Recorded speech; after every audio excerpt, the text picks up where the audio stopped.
Hi, this is Chef Eric Madison at No. 9 Steakhouse, and today we're going to be in the kitchen cooking New Zealand rack of lamb with some rosemary garlic, new red potatoes, and some red wine braised cabbage. So let's get started. We're going to lightly season the lamb with some kosher salt and black pepper. Always season your meats on both sides. It just brings out the flavor better. And we're going to go into a hot cast iron. I always like to use cast iron. It just it gets you a better sear on the product, and then at the end you'll definitely pull out all the flavors that you need. Whenever searing the product, you always want to sear presentation side down first with the fat side. So we're going to go right in the pan. We're going to let that sear probably about 2 minutes. You don't want to touch it while it's in the pan. What that does, it's right now it's searing in. You're getting a nice crust on the outside, and that's going to lock in the flavors.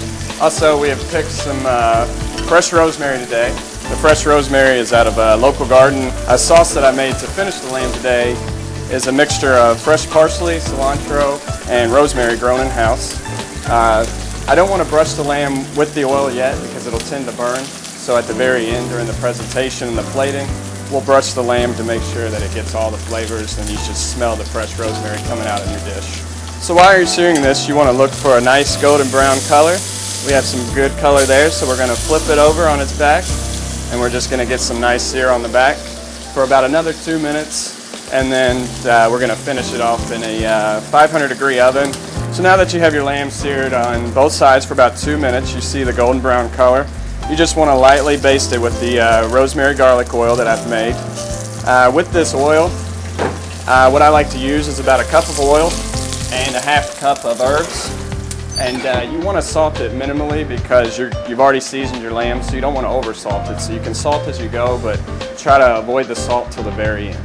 I've pre-roasted some new red potatoes, 20 minutes in the oven.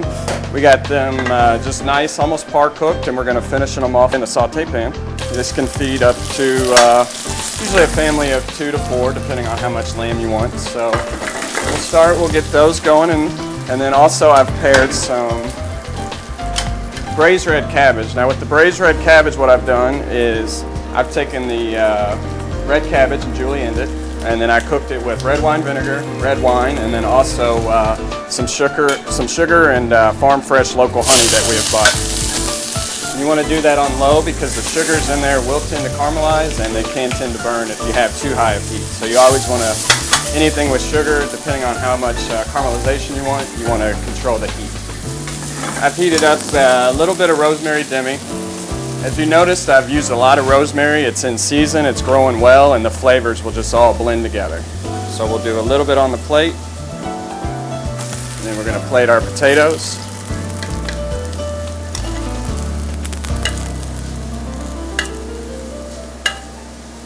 We're going to plate the red cabbage right on top of the potatoes, so you get a nice red color with your presentation. The lamb's been in the oven about 4 minutes, so we're going to pull it out. And with lamb and any meats that you're carving, you always want to let it rest. So you want to get it off the heat, and you just bring it to your cutting board. And you want to let it rest for about a minute. And what that does, that lets the juices distribute back out through the meat, and so it won't dry it out, and every piece will be flavorful.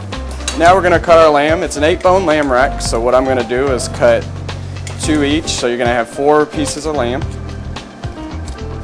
You just want to follow the bone right down. And so you get a nice presentation. This is your rare lamb.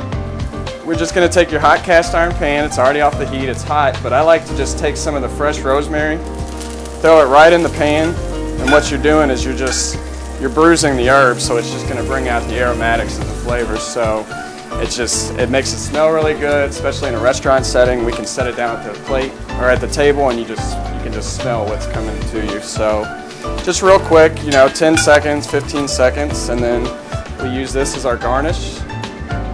And we have our New Zealand rack of lamb with roasted red potatoes and braised red cabbage with some farm fresh rosemary as a garnish. You have just watched In the Kitchen with No. 9 Steakhouse. My name is Kelly Madison, and Eric and I are the new owners of No. 9 Steakhouse here in Madisonville. We are located at 1002 North Main, and we hope to see you all soon. Thank you.